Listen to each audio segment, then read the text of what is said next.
அனைவருக்கும் வணக்கம். Welcome to cinema land. இன்றைக்கி நம்ம பார்க்க போகிற படம் லாரன்ஸ் ஃபவுலர் டைரக்ஷனில் போன வருஷம் வெளியான தி கோஸ்ட் வித்தின் என்ற ஹாரர் படத்தின் விமர்சனத்தை தான் இன்றைக்கி நம்ம பார்க்க போகிறோம். ஃபியர் த டார்க் என்ற பெயர்லையும் இந்த படத்தை சில நாடுகளில் ரிலீஸ் பண்ணியிருக்காங்க. முதல்ல இந்த படத்தோட ஒன்லைன் ஸ்டோரி சொல்கிறேன். 20 வருஷத்துக்கு முன்பு இறந்து போன தன் தங்கையோட சாவுக்கு உண்மையிலேயே யார் காரணம் என்பதை கண்டுபிடிக்கிறதுக்காக தங்களோட குடும்பத்துக்கு சொந்தமான பூர்வீக வீட்டில் சில நாட்கள் தங்குற ஹீரோயின் சந்திக்கிற அமானுஷ்ய சம்பவங்கள் தான் தி கோஸ்ட் வித்தின் படத்துடைய மொத்த கதை. இனி இந்த படத்தோட டீட்டெயில் ரிவ்யூவுக்கு போகலாம். இதுவரை என்னோட சேனலை சப்ஸ்கிரைப் பண்ணலைன்னா சப்ஸ்கிரைப் பண்ணுங்கள். கூடவே ஆல் பட்டனையும் ப்ரெஸ் பண்ணுங்கள். ஒரு தீய சக்தி தன்னை ரொம்ப நாளாக தொடர்ந்து வருவதா ஹீரோயின் மார்கத் உறுதியாக நம்புகிறாங்க. மார்கத் சின்ன பொண்ணாக இருந்தப்ப அவளோட சகோதரி ஈவியை அவங்க அப்பாவே கொலை செஞ்சிட்டாரு. குற்றத்தை ஒத்துக்கிட்டு ஜெயிலுக்கு போன அப்பா ஜெயிலையே இறந்தும் போயிட்டாரு. இந்த 2 சம்பவங்களும் தான் உன் மனசை பாதிச்சிருக்கு. தொடர்ந்து கவுன்சிலிங் அட்டன் பண்ணு. இது ஒர்க் அவுட் ஆகலைன்னா ஹாஸ்பிட்டல் அட்மிட் ஆகி ட்ரீட்மெண்ட்டை கண்டினியூ பண்ணலான்னு சைக்காட்ரிக் டாக்டர் ரெக்கமெண்ட் பண்ணுறாங்க. ஹஸ்பண்ட் மேசனும் இதை தான் சொல்கிறான்.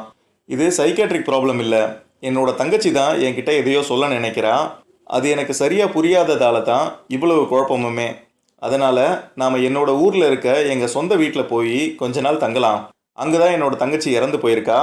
ஒருவேளை அங்கே போனாலாவது எனக்கு இருக்கிற பிரச்சனைகள் சரியாகுதா பார்க்கலாம்னு ஹீரோயின் கேட்குறா. டாக்டர் சம்மதத்தோட ஹஸ்பண்டையும் கூட்டிகிட்டு அரண்மனை போல் இருக்கும் ஹீரோயினோட பூர்வீக வீட்டில் தங்க ஆரம்பிக்கிறாங்க. மேசன் எழுதிய புதிய புக்கை பப்ளிஷ் பண்ணுறது சம்மந்தமாக அவனும் வெளியூர் கிளம்ப ஹீரோயின் மட்டும் அந்த வீட்டில் இப்போ தனியாக இருக்காங்க. இந்த சமயத்தில் பல அமானுஷ்ய சம்பவங்கள் நடக்குது. அதிலும் குறிப்பாக ஈவி இறந்து போனதாக சொல்லப்படுற இரவு 9:09 ஏதோ ஒரு சம்பவம் உறுதியாக நடக்குது. தன்னோட வீட்டில் ஆவி அலையிற ஈவி என்ன சொல்ல நினைக்கிறா என்பதை தெரிஞ்சுக்க பேரநார்மல் இன்வெஸ்டிகேட்டரான பாஸ்டன் என்பவர்கிட்ட உதவி கேட்குறாங்க. இந்த பாஸ்டன் பேயே இல்லைன்னு சொல்கிறவர். ரொம்ப கன்வின்ஸ் பண்ணி பாஸ்டனையும் அவரது மகனையும் தன்னோட வீட்டுக்கு கூட்டிகிட்டு போகிறாங்க ஹீரோயின்.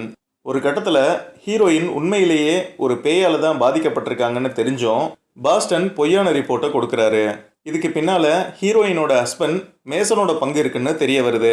ஹீரோயினுக்கு சைக்காட்ரிக் ப்ராப்ளம் இருக்குன்னு பாஸ்டன் கொடுக்குற ரிப்போர்ட்டை வச்சு பிரச்சனை இல்லாமல் மார்க்கத்தை விட்டு விலகி இன்னொரு பொண்ணோட சேர்ந்து வாழ மேசன் ஒரு பக்கம் பிளான் பண்ணுறான். உண்மையிலேயே ஈவியை கொன்னது யாரு? எதனால் இந்த பேய் ஹீரோயினை துரத்துது?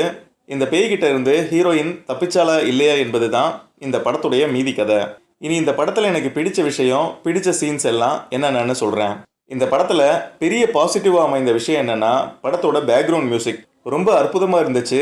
பேயை விட சின்ன சின்ன சவுண்ட்ஸ் தான் என்னை பயமுறுத்துச்சு. அடுத்ததான் இந்த படத்தோட ஒளிப்பதிவு. புதுசாக மாட்டின கண்ணாடி டோர் போல் எல்லா காட்சியும் பளிச்சுன்னு ரொம்ப க்ளீனாக கொடுத்துருந்தாங்க. அடுத்ததாக இந்த படத்தில் மார்கத் என்ற ஹீரோயின் கேரக்டரில் நடித்த மைக்கேலா லாக்டனோட ஆக்டிங் நல்லா இருந்துச்சு. திடீரென பயப்பட வைக்கிற பல ஜம்ப்ஸ்கேர் சீன்ஸ் எல்லாமே எனக்கு ரொம்ப பிடிச்சிருந்தது. இதே கதையில் பல ஹாலிவுட் படங்களை நம்ம பார்த்துருந்தாலும் கிளைமேக்ஸ் வர அது தெரியல. ஏதோ ட்விஸ்ட் இருக்குன்னு கடைசி வரை பார்க்க வச்சுட்டாங்க. சில லாஜிக் மிஸ்டேக்ஸ் இருந்தாலும் பல காட்சிகள் ரொம்ப சுவாரஸ்யமாக இருந்தது. அடல்ட் கண்டென்ட் எதுவும் இல்லை, நார்மலான பேய் படம் தான். டைம் இருந்தால் பார்த்து என்ஜாய் பண்ணுங்கள். மீண்டும் ஒரு நல்ல படத்தோடு உங்களை நான் சந்திக்கிறேன். இந்த வீடியோ உங்களுக்கு பிடிச்சிருந்தால் லைக் பண்ணுங்கள். மறக்காமல் என்னுடைய சேனலை சப்ஸ்கிரைப் பண்ணுங்கள். நன்றி, வணக்கம்.